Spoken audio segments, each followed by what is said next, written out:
বিসমিল্লাহির রহমানির রহিম। আজকে আমাদের মূলত সেভাবে কোনো ক্লাস নেই, জাস্ট শুধু একটা উদ্বোধনী ক্লাস। আপনারা কিভাবে পড়বেন কি করবেন এই নিয়ে আর কি কিছু বলবো। তো দেখেন, একটা মানুষের জীবনের শুরু থেকে কতদিন বাঁচে একটা মানুষ, তো এর মধ্যেই আপনার স্বপ্ন পূরণের জন্য আপনার টার্গেট ফিক্সড করে ফেলতে হবে। তা আপনি যদি এখনই মৃত্যুবরণ করেন তাহলে আপনি দেখেন চিন্তা করবেন যে আমি তো জীবনে কিছুই করতে পারলাম না, এই আফসোস নিয়ে যেন আপনাকে মরতে না হয়। আমার কথা হলো, দেখেন আপনি কনস্টেবল অন্যান্য সরকারি চাকরিগুলো যদি আপনি কম্পেয়ার করেন, যে পদে জয়েন করে, পিয়ন পোস্টে জয়েন করে, পিয়ন পোস্টেই তার পুরো জীবন শেষ, তার কোনো পদোন্নতির সুযোগ নেই। বহু চাকরি আছে বাংলাদেশে এরকম যে তাদের কিন্তু পদোন্নতির সুযোগ নেই। তা আমরা কি সৌভাগ্যবান না বলেন? একটা ছেলে মেয়ে তারা 18 বছর বয়স, মানুষের জীবনের একটা সর্বোত্তম সময়। এই সময় আমরা চাকরিতে আসছি, আমরা রোজগার করছি, পরিবারকে আমরা সাপোর্ট করছি, নিজে সমৃদ্ধ হয়েছি, তাই না? তাহলে দেখেন অনেকেই কি করে, গ্রাজুয়েশন কমপ্লিট করেও চাকরি পায় না, ঘুরে বেড়ায়। আমাদের তো সেই টেনশন নাই। তাহলে আমাদের একটা চাকরি আছে, যেখানে যাই আল্লাহর রহমতে একটা বিছনা রেডি আছে। আবার দেখেন ডাল ভাত চারটা আপনি পাবেনই, আপনার রেশন আছে মানে আপনি চারটা ডাল ভাত তো পাচ্ছেনই। তাহলে এত সুযোগ সুবিধা থাকার পরে শুধু কি একটু আপনাকে চাকরি করার পাশাপাশি আপনি যে অতিরিক্ত সময়টা, এই সময়টা কিভাবে আপনি ব্যয় করবেন, এটার উপর নির্ভর করবে আপনার ভবিষ্যতের উন্নতি। কিছু লোক কনস্টেবল পদে যোগদান করে সারা জীবন কনস্টেবল থেকেই তারা অবসরে যায়, তাদের সুযোগ থাকে কিনা। যেই চান্স আমার আছে সেই চান্স কিন্তু আপনারও আছে। তো একজন সফল মানুষ আর একজন অসফল মানুষের মধ্যে পার্থক্য কি জানেন? সময়ের সঠিক ব্যবহার। এই যে 1 মিনিট কথা বলতেছি, 1 সেকেন্ড চলে যাচ্ছে, যে সময়টা চলে যাচ্ছে সেটা আপনি আর কোনোদিন ফেরত পাবেন না, এটাই সত্য। আর সময় আমাদেরকে কি শেখায় দেখেন? নিয়মানুবর্তিতা শেখায়। আমরা এই সময় কিন্তু সব সময় চলতেই থাকে, সে কখনো কিন্তু থেমে থাকে না। তাহলে সময় সবসময় প্রবাহমান, চলমান। তাহলে আপনার জীবন থেকে যে সময়টা চলে যাবে এটা আপনি আর ফেরত পাবেন না। কাজে আপনাকে এখনই সিদ্ধান্ত নিতে হবে এই মুহূর্তে যে আপনি কি চান, কত দূর চান। আগামী 3 মাস পরে আপনি নিজেকে কোথায় দেখতে চান, আগামী 2 মাস পরে আপনি নিজেকে কোথায় দেখতে চান। তাহলে আপনাকে আগে চিন্তা করতে হবে।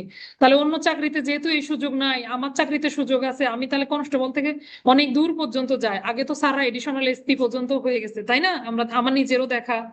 এখন কত দূর যেতে পারবে জানি না, বিভিন্ন প্রতিবন্ধকতা আছে বা পুলিশ হেডকোয়ার্টারের কতগুলো নীতিমালা আছে। যতটুকু পারা যায়, এটাই কম কিসের। দেখেন আপনার শরীরে এখন শক্তি আছে, সামর্থ্য আছে, আপনি 24 ঘন্টা ডিউটি করতে পারতেছেন, ঠিক আছে, আপনাকে যে ডিউটিতে লাগানো হচ্ছে আপনি সেটাই করতেছেন। এমন না যে পদোন্নতি হলে ডিউটি করতে হবে না, তখন হয়তো আরো বেশি দায়িত্ব, বেশি চাপ। তবে ফিজিক্যাল যে আপনার পরিশ্রমটা হতো সেটার থেকে মেন্টাল পরিশ্রমটা বেশি হবে। তো এটাই বলতেছি, দেখেন চাকরি শেষ পর্যন্ত গিয়ে কি এভাবেই সেন্ট্রি ডিউটি করবেন সারা জীবন? বলেন এটাই চান? তো তাহলে সবাই চায় তার নিজের অবস্থার উন্নয়ন ঘটাতে, তাই না? আমরা কেউ চাই না এই অবস্থায় পড়ে থাকতে। যেহেতু আল্লাহ তাআলা আমাদেরকে এত বড় একটা সুযোগ দিয়েছে, অবশ্যই আমরা সময়কে কাজে লাগাবো, সঠিক সিদ্ধান্ত নেব। এবার আসেন পদোন্নতির বিষয়টা বলি। যারা কনস্টেবল থেকে এএসআই পরীক্ষা দিবেন, নায়ক কনস্টেবল থেকে এএসআই পদোন্নতি পরীক্ষা দিবেন, তাদেরও যে পড়ালেখা, যে প্রিপারেশন, যারা এএসআই থেকে সাব ইন্সপেক্টর পরীক্ষা দিবেন তাদেরও সেম প্রিপারেশন। প্রশ্ন দেখছেন তো, তাই না? দুইটা প্রশ্ন অলরেডি আপনাদের গ্রুপে দেয়া আছে। একটু চিন্তা করলেই দেখবেন 2-1 সাল বাদে মোটামুটি সবগুলো প্রশ্ন গতানুগতিক প্রশ্নই আসে, কিন্তু যেগুলো লেখা যায়। আপনি আপনি এসএসসি পাস বা ইন্টারমিডিয়েট পাস করে আপনি চাকরিতে জয়েন করছেন, এরপরে অনেক আপনি এখন ভুরি ভুরি পাবেন। আমাদের পুলিশ সদস্যরা তারা এত পরিমাণে, অনেকের পিএইচডিও আছে, আছে না? অনেক পড়ালেখা করতেছে, তারা অনেক মেধাবী। তো যে লোক এত জ্ঞানী, সে এইটুকু প্রশ্ন বুঝে আইনের আলোকে উত্তর দিতে পারবে না, এটা তো হতে পারে না, তাই না? তাহলে ফেল হয়ে যায় কিসের জন্য, পারি না কিসের জন্য? ওই যে ল্যাক অফ প্র্যাকটিস, আমরা প্র্যাকটিস করি না। সময়গুলো ফেসবুকে স্ক্রল করে, ইউটিউব দেখে, মোবাইলে গেম খেলে, এইরকম করে আমরা সময়গুলো নষ্ট করি, যার জন্য সময়টা আমরা কাজে লাগাই না। যার ফলে আপনি সময়কে যেরকম করে ব্যবহার করবেন, আপনাকে সেরকম ফিডব্যাক দিবে। আপনি সময়কে যেভাবে ব্যবহার করবেন, সময় আপনাকে সেরকম ফিডব্যাক দিবে। দেখেন আপনি যদি গান শুনে অলস সময় পার করেন, আপনার আরো দিন দিন অলস হবেন, আরো অলস হবেন, আপনাকে আরো সময়টা আপনার খারাপ কাজে ব্যয় হবে। আর আপনি যদি ভালোভাবে সময়টা ব্যয় করেন, আপনি যদি মনে করেন আমার জীবনের প্রত্যেকটা সময় মূল্যবান, তাহলে আপনাকে স্যাক্রিফাইস করতে হবে। কিরকম? আপনার বন্ধু যে সময় ঘুমাবে আপনাকে ওই সময় উঠে পড়তে বসতে হবে। আপনার বন্ধু যখন আড্ডা দিতে যাবে, আপনার মন কেটে নিয়ে ধরে আপনাকে পড়ার টেবিলে বসে থাকতে হবে। আপনার আত্মীয় স্বজন অন্যরা যখন আপনার অন্য কোনো কাজে মশগুল, অন্য কোনো বাইরে ঘুরতেছে, শপিং করতেছে, এই সময় আপনাকে এগুলোর দিকে লোভ দিলে চলবে না। মানুষ দুইটা জিনিস দ্বারা পরিচালিত হয়, নিয়ন্ত্রিত হয়, একটা হলো মানুষের বিবেক, একটা হলো মানুষের হৃদয় বা মন, যেটাই বলেন না কেন। তাহলে বিবেক আপনাকে সবসময় সঠিক সিদ্ধান্ত দিবে, সঠিক পথে পরিচালিত করবে। আর মন কি করবে? সবসময় আপনাকে আবেগী করে তুলবে, যে দেখ আজকে পারবো না, হবে না, আজকে আমাকে দিয়ে পড়া। এই যে আপনাকে সব সময় নিচের দিকে ধাবিত করবে। এই জন্য আপনাকে সিদ্ধান্ত নিতে হবে যে আমি কি করতে চাই, আমার টার্গেট কতটা। আর হ্যাঁ, আপনি অন্য সঙ্গে আপনাকে কম্পেয়ার করার প্রয়োজন নাই, আপনি নিজের সঙ্গে নিজেকে কম্পেয়ার করবেন যে গতকালকে আমি যে ছিলাম তার থেকে আজকের আমি বেটার কিনা, আজকের যে আমি এর থেকে আগামীকালকের আমি আরো বেটার হব। এভাবে আপনাকে চিন্তা করতে হবে। তাহলে আপনি গতকালকে আপনি 24 ঘন্টা সময় পার করেছেন, এই 24 ঘন্টা আপনি একটু হিসাব করেন, এই 24 ঘন্টা কতটুকু সময় আপনি আপনার নিজের উন্নয়নে কাজে লাগিয়েছেন। আপনাকে পদোন্নতি নিতেই হবে বা প্রমোশন পেতেই হবে এটাই নয়, জীবনে অনেকভাবে মানুষ নিজেকে ডেভেলপ করতে পারে। ইংলিশ স্পিকিং প্র্যাকটিস করলেন, ফ্রেঞ্চ ল্যাঙ্গুয়েজ শিখলেন, আপনার মিশনে যাওয়ার সুযোগ আছে, আছে না? কত সুযোগ! বাংলাদেশ পুলিশের কতগুলো শাখা আছে, মনে করেন সিআইডি এসবি থেকে শুরু করে বিভিন্ন পিবিআই থেকে শুরু করে কতগুলো আমাদের ইউনিট আছে। এই জ্ঞানটাই আমাদের মধ্যে নাই, আমরা জানি না পুলিশের কি কি ইউনিট আছে, একজন পুলিশ সদস্য কতগুলো ট্রেডে মিশনে যেতে পারে, কি কি সুযোগ সুবিধা রয়েছে, আপনি কোন কোন বিষয়ে দক্ষতা অর্জন করলে আপনার চাকরির ক্যারিয়ার আরো ডেভেলপ হবে। তাহলে পদোন্নতি তো অবশ্যই একটা ভালো টপিক, এছাড়াও আপনার চাকরিতে উন্নয়নের বহু সুযোগ আছে, আপনার যোগ্যতা আপনার দক্ষতা এটা আপনার কাজে লাগানোর সুযোগ আছে। যে ব্যক্তি আইটি এক্সপার্ট ডেকে ডেকে তাদেরকে দেখেন গিয়ে বড় বড় জায়গায় পোস্টিং দেয়। একটা কম্পিউটার অপারেটর যে ভালো কম্পিউটার উপরে দক্ষ, সিডিএমএস এর উপরে যে ভালো দক্ষ, তাকে খুঁজে বেড়ায় ট্রেনিং দেওয়ানোর জন্য। সাব ইন্সপেক্টর স্যাররা যারা সিডিএমএস এ কাজ করে বা মামলাগুলো যারা তদন্ত করে, তাদের ট্রেনিং দেন একজন কনস্টেবল ভাই। দেন না? আপনারা তো অনেকেই ট্রেনিং করছেন বা অনেকেই করেন, দেখেন। তাহলে দেখেন, জ্ঞানীর কদর সর্বত্র, গুণীর কদর সর্বত্র। আপনার যদি অর্জন থাকে, আপনার এই অর্জন কোনো না কোনো সময় কাজে লাগবেই। তো এই জন্য নিজেকে আপনার চেঞ্জ করতে হবে, নিজেকে সমৃদ্ধ করার চেষ্টা করতে হবে। এখন যে যেটাই করেন না কেন, সেটা আপনি যে উন্নয়নই সাধন করেন না কেন, সবগুলোই আপনার উন্নয়ন। এখন সব সময় যদি আপনি শুধু অলস ভাবে কাটান তাহলে কি হবে? তো যেটা বলতেছিলাম, এই 24 ঘন্টা সময়, গত 24 ঘন্টা যে গেল, এই 24 ঘন্টায় কতটুকু সময় আমার কাজে লেগেছে, কত ঘন্টা আমি ফেসবুকে স্ক্রলিং করেছি, কত ঘন্টা আমি মানুষের ভিডিওতে লাইক দিয়ে তাদের ভিউজ বাড়াইছি, কত ঘন্টা আমি নিজের উন্নয়নে ব্যয় করেছি, একটু চিন্তা করেন। শুধু আফসোস আর আফসোস ছাড়া কিছুই খুঁজে পাবেন না। আমরা এমন অলস প্রকৃতির প্রাণী যে আমরা শুধু মনে যখন 18 বছর বয়স তখন ভাবি আমি তো মাত্র 18, আমি কিভাবে এখনই কিভাবে দায়িত্ব নেব। আবার যখন আপনার 30 পার হয়ে যায়, আমি তো 30 পার করে ফেলছি, মানে আমার জীবনের উন্নয়ন শেষ, এখন আমাকে দিয়ে আর কি হবে। তো সব সময় ডিমোটিভেটেড হতেই থাকি আমরা, যার জন্য আসলে আপনার উন্নয়নের কোনো বয়স থাকে না। বুঝতে পারছেন? এটা আপনার নিজের সিদ্ধান্ত। অজুহাত দেয়া বন্ধ করবেন, সর্বপ্রথম আপনি এক্সকিউজ দেয়া বন্ধ করবেন। আপনার থেকে খারাপ পরিস্থিতিতে থেকেও কোনো লোক কিন্তু বেটার অপশনে, বেটার পজিশনে যায়, যায় না? কত প্রতিবন্ধকতা, কত বিপদ আপদ কাটিয়েও কত মানুষ কত ভালো ভালো জায়গায় থাকে। তো এই যে অজুহাত দেয়া মূলত আপনার আর কিছুই না, এটা শুধু নিজেকে সান্ত্বনা দেয়া যে আমার তো বাচ্চা কাচ্চা, আমার তো সংসার, আমি তো সারাদিন রান্নাঘরে কাটাই, ডিউটির চাপ এত, আমি পড়বো কিভাবে। এগুলো আপনি আপনার নিজেকে বুঝ দেওয়ার জন্য বলেন, এগুলো কোনো অজুহাতেই, এগুলো সব অজুহাত, এগুলো কোনো প্রতিবন্ধকতাই নয়। আপনি চাইলে সবই সম্ভব। হ্যাঁ, আপনি এখন পড়তে শুরু করলেন, মনে করেন আপনি সিদ্ধান্ত নিলেন, পড়তে শুরু করলেন, এখনো আপনার অনেক বাধা আসবে, অনেক প্রতিবন্ধকতা আসবে। এই সময়ও আপনি আবার ডিমোটিভেটেড হয়ে যাবেন, তখন আপনি, আপনাকে কে মোটিভেশন দিবে বলেন? আপনার নিজেকে নিজে মোটিভেশন দিতে হবে। যে যদি কেউ আপনাকে বলে যে আপনি এটা পারবেন না, তাহলে আপনি ভেবে নিবেন সে সেটা পারে না জন্যই সে আপনাকে এটা বলতেছে যে আপনি পারবেন না। এটা আপনি অবশ্যই পারবেন। সে নিজে পারেনি তাই সে বলতেছে যে আপনি পারবেন না, কিন্তু আপনাকে দিয়েই কিন্তু সম্ভব, আপনি অবশ্যই পারবেন। আল্লাহ তাআলা মানুষকে সৃষ্টি করছে, আর বাকি যে এত মখলুকাত সৃষ্টি করছে পৃথিবীতে সব মানুষের জন্য, তাহলে মানুষ তো সৃষ্টি শ্রেষ্ঠ, তাহলে মানুষ কেন পারবে না? আপনাকে তো বলা হয় নাই যে আপনি মহাকাশে যান, চাঁদে ভ্রমণ করেন, নীল আর্মস্ট্রং হন, বলা হয়েছে পদোন্নতি পরীক্ষায় একটু ভালো রেজাল্ট করেন, তাও আপনাকে বলা হয়নি যে আপনি সেরা 10-এর মধ্যে থাকেন, আপনাকে টপ 10-এ থাকতে হবে বা আপনাকে ফার্স্ট হতে হবে, এমন কোনো টার্গেট নাই। আপনি এমন একটা রেজাল্ট করেন, এমন একটা জায়গায় অবস্থান নেন যেখান থেকে আপনার পদোন্নতিটা হয়ে যায়।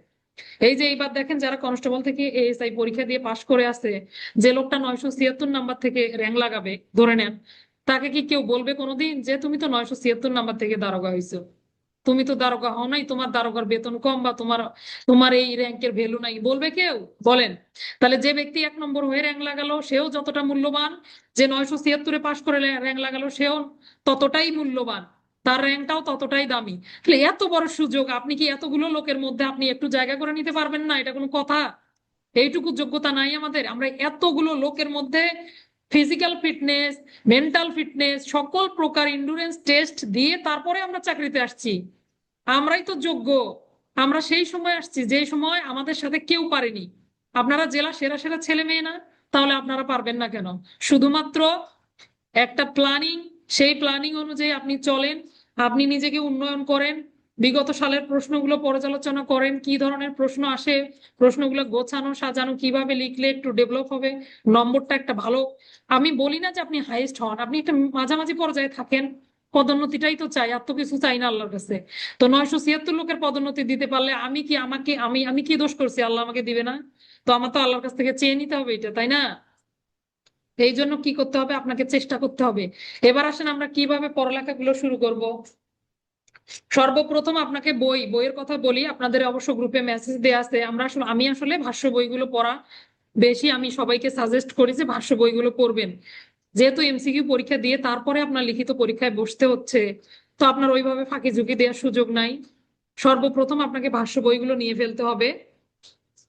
ফৌজদারি কার্যবিধির ভাষ্য, দণ্ডবিধির ভাষ্য, সাক্ষ্য আইনের ভাষ্য, প্রবিধানের ভাষ্য, এগুলো কিন্তু আলাদা আলাদা বই।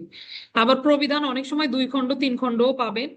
তো আমি গাজী শামসুর রহমান স্যারের বইটার কথা বলি, অনেক সোজা ভাবে লেখা, ভালো আছে, আপনারা এটা নিতে পারেন। 2 খণ্ড, প্রথম খণ্ড দ্বিতীয় খণ্ড, সিলভার কালারের যে বইটা, অনেকেই দেখছেন। বইয়ের ছবিগুলো ক্লাসের শেষে আমি গ্রুপে দিয়ে দিব ইনশাল্লাহ। আর জেসমিন, তোমার কাছে থাকলে তুমি একটু বইয়ের ছবিগুলো গ্রুপে দিয়ে দিয়ে দাও, তারা দেখুক বইগুলো। তাহলে এই ভাষ্য বইগুলো সর্বপ্রথম আপনাকে নিতে হবে। হ্যাঁ, দেখেন ভাষ্য বইগুলো কিন্তু অনেক মোটা মোটা মোটা বই দেখে ভয় পাওয়া যাবে না। এই মোটা বইগুলোই আপনার সঙ্গী হবে, সাথী হবে। এগুলোকে যদি ভালোবাসতে পারেন তাহলে আপনার ফলাফল ভালো হবে। তাহলে এবার আসেন এমসিকিউ পরীক্ষার ব্যাপারটা বলি। এমসিকিউ কতর মধ্যে হবে? 50-এর মধ্যে হবে। আপনাকে কত পেতে হবে? 30 পেতে হবে। তো এমসিকিউ এর জন্য আপনাকে এত বেশি হাই উতাশ করতে হবে না। 20টা প্রশ্ন ভুল হলেও আপনার পাশ করার চান্স আছে, আছে না? আমাদের তো নেগেটিভ মার্কিং নাই, আলহামদুলিল্লাহ আমাদের নেগেটিভ মার্কিং নাই। নেগেটিভ মার্কিং অর্থাৎ আপনি ভুলের জন্য আরো নম্বর, যেটা সঠিক করছেন সেখান থেকেও নম্বর কাটা যাবে, এরকম তো সিস্টেম নাই। তো সেদিক দিয়ে আমরা সৌভাগ্যবান। তাহলে দেখেন 20টা প্রশ্ন ভুল হলেও আপনার ভালো করার একটা সুযোগ। তাহলে আপনার পেতে হবে 30। তো আমি 30 একদম মানে টু দা পয়েন্টে হয়ে যায়, এজন্য ধরে নিলাম 35 নম্বর পেলে আপনার টার্গেট থাকবে আমি 35-এর উপরে পাবো, 35+ পাবো।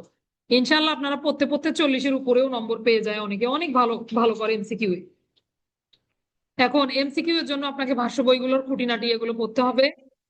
এবার আসেন ভাষ্য বইগুলো যখন পড়া হয়ে গেল, পাশাপাশি মাইনর একটা করতে হবে। যে পুলিশ হ্যান্ডবুকটা আছে না আমাদের, লাল বইটা, এই বইটা থেকে সাহায্য নিবো আমরা।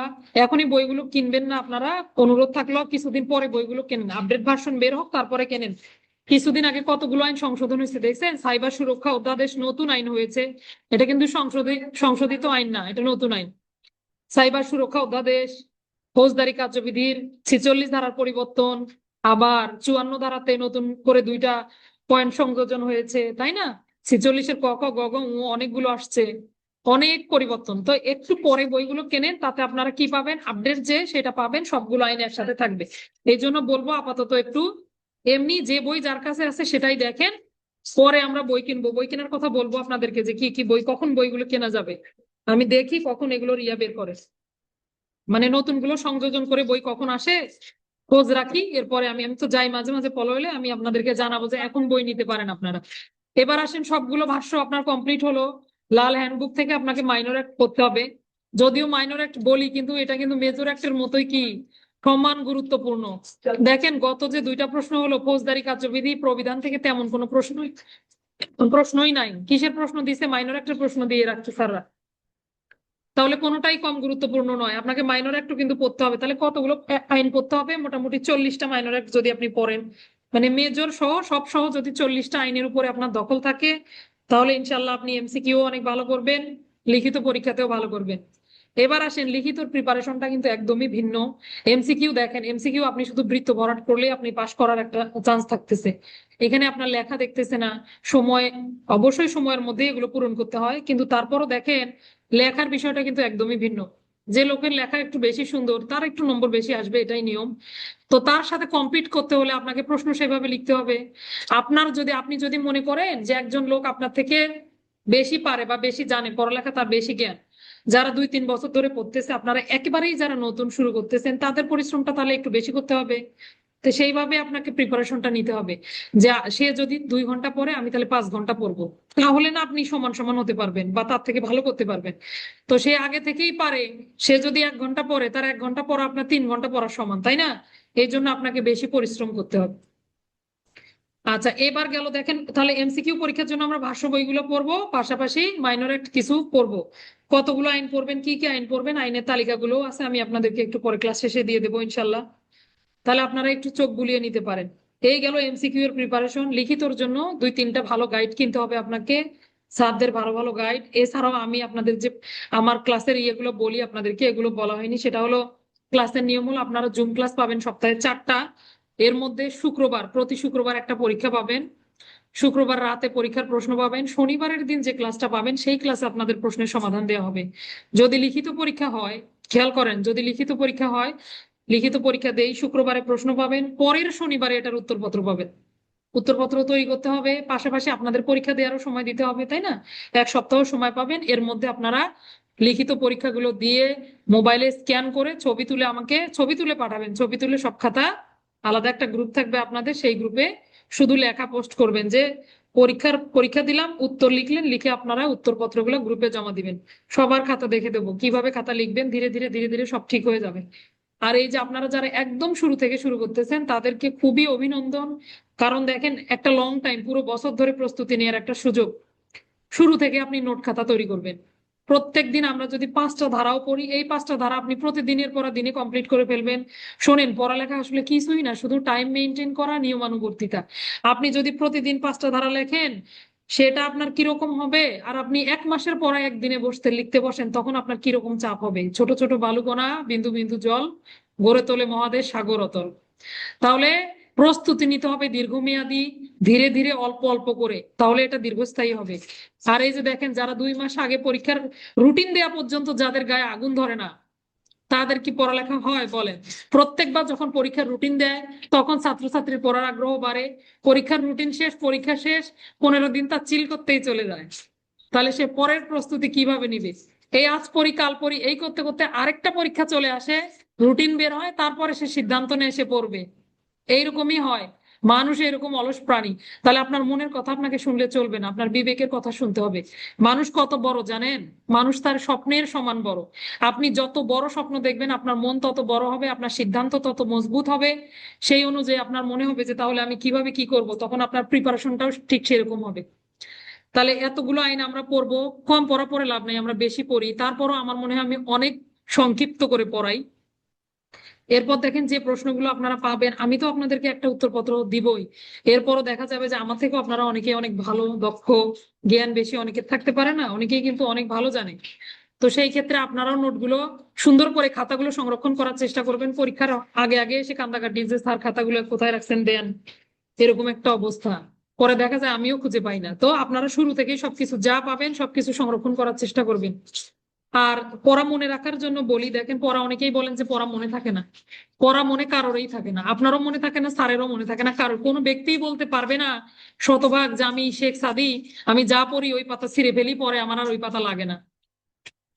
দুঃখিত, এটা হচ্ছে কি, কোন ব্যক্তির কথা বলতেছি বলেন তো? যে ব্যক্তি একবার শুধু শেরে বাংলা একে ফজলুল হক, তিনি এতটাই মেধাবী ছিলেন, এতটাই প্রখর মেধা ছিল তার, তিনি যে পাতা পড়তেন সেই পাতা তার দ্বিতীয়বার দেখতে হতো না। তো আমরা তো সবাই এতটা মেধা সম্পন্ন হয়ে পৃথিবীতে আসেনি, বা ওরকম আমাদের প্র্যাকটিসও নাই। কাজেই আমাদেরকে কি করতে হবে, বারবার বারবার পড়তে হবে। পড়া মনে রাখার একটাই উপায়, সেটা হলো আপনি পড়া পড়বেন, সেটা পড়ে আমরা যেমন ছোটবেলায় লিখছি লিখবেন, পাশাপাশি আপনার বন্ধু বান্ধব যেখানে যাকে পাবেন তাকে ধরে ধরে পড়াগুলো বলবেন যে দেখতো আমি এটা পড়ছি, হয়েছে কিনা। এইভাবে এইভাবে ধরে ধরে বলবেন। যখন আপনাকে মানুষ বলবে যে তো পাগল হয়েছে, তখন বুঝবেন যে না, আমি ঠিক পথে হাঁটতেছি। যখন আপনাকে মানুষ গালাগাল দিবে, আপনার উপর বিরক্ত হবে, তখন আপনি বুঝবেন আপনি ঠিক পথে যাচ্ছেন। তাহলে দেখেন, আমি আমি যে পড়ালেখা করছি, এই সময় আমি কম কথা শুনিনি, আমাকে কত কথা, কত রকম কটূক্তি শুনতে হয়েছে। আমাকে এরকমও বলছে যে এত পড়ালেখা করে তাহলে বিসিএস দিয়ে সে এসপি তে ভর্তি হইলো না কেন। তো ওই কথা শুনিয়া কান্নাকাটি করি, বালিশ জড়ায় থাকিয়ে যদি আমি থাকতাম, তাহলে আজকে আপনারা আমাকে দেখতেন বলেন? তাহলে প্রত্যেকটা মানুষের সফলতার পিছনে অনেক দুঃখ, অনেক ত্যাগ, অনেক তিতিক্ষা। যতটুকুই উন্নয়ন হোক না কেন জীবনের, সহজে হয়? আপনি যাই করেন না কেন, প্রত্যেকটা কাজের পিছনে কিন্তু অনেক কষ্ট। আচ্ছা ঠিক আছে, তাহলে দেখেন বইয়ের কথা আলোচনা হলো, এমসিকিউ পরীক্ষার জন্য আমরা কিভাবে প্রিপারেশন নেব, বইগুলো খুঁটিনাটি পড়বো। লিখিত পড়ার জন্য আমরা গাইড করতে হবে, লিখিতর ক্ষেত্রে গাইডের কোনো বিকল্প নাই। আপনি যদি মনে করেন ভাষ্য বা এমসিকিউ পরীক্ষায় যেভাবে প্রস্তুতি নিলাম, লিখিত প্রস্তুতিও সেরকম নয়। লিখিতর জন্য আপনাকে আলাদা করে প্রশ্নের উত্তর লিখে লিখে নোট তৈরি করে রাখতে হবে। সারা বছর ধরে যদি আপনার 3-4টা নোট হয়ে যায় খাতা, পরীক্ষার আগে আগে শুধু এই খাতাগুলো পড়বেন, ইনশাল্লাহ আর কিচ্ছু লাগবে না। তখন আপনার আর গাইডও হাতাইতে হবে না, কিছুই না। এখন আপাতত আপনি কিভাবে পড়বেন? মানব পাচার কাকে বলে প্রশ্ন আসছে, মানব পাচার কি? তো মানব পাচারের 3 ধারাটা একটু পড়লেন, আবার দেখলেন, একটা গাইড নিলেন, নিয়ে দেখলেন এখানে মানব পাচারের সংজ্ঞা কিভাবে দিছে। আরেকটা ভালো বই নিলেন, দেখলেন এখানে মানব পাচারের সংজ্ঞা কিভাবে দিছে। গুগলে একটু ঘাটাঘাটি করলেন, 3-4টা জিনিস মিলে আপনি একটা পাকাপোক্ত নোট তৈরি করলেন। তাহলে আপনি বলেন, যখন আপনি এতগুলো ঘেটে একটা নোট তৈরি করবেন, সেটা সৌন্দর্য বেশি হবে, নাকি পরীক্ষার 3 দিন আগে মানব পাচার এভাবে পড়ে পড়ে যে যায় লিখবে তার লেখা সুন্দর হবে? তো তাহলে আপনাকে কি করতে হবে? আপনাকে দীর্ঘমেয়াদী একটা প্রস্তুতি নিতে হবে। লেখার কোনো বিকল্প নাই, নোট তৈরি করার কোনো বিকল্প নাই।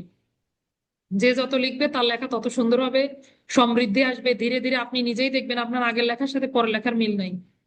আর যে ব্যক্তি লিখবে না, সে পরীক্ষার হলে বসে ওই যে কলম কামড়াবে, তাছাড়া তার আর কিছু করার থাকবে না। ঠিক আছে, এত বেশি অতিরিক্ত কথা এগুলো নিয়ে না বলি। আগামীকালকে থেকে আপনাদের ক্লাস ইনশাল্লাহ শুরু হবে। আজকে এটা শুভেচ্ছা ক্লাস ছিল। এই তো, বইগুলো ছবি দিয়ে দিব, কোন কোন আইনগুলো পড়বেন তালিকা, সেটাও আপনারা একটু পরে পেয়ে যাবেন ইনশাল্লাহ। আপনাদের যদি কারো কিছু বলার থাকে সেটা আমি শুনবো। ঠিক আছে, এবার আপনাদের মাইক্রোফোন গুলো খুলে দেবো। ধন্যবাদ সবাইকে, আসসালামু আলাইকুম।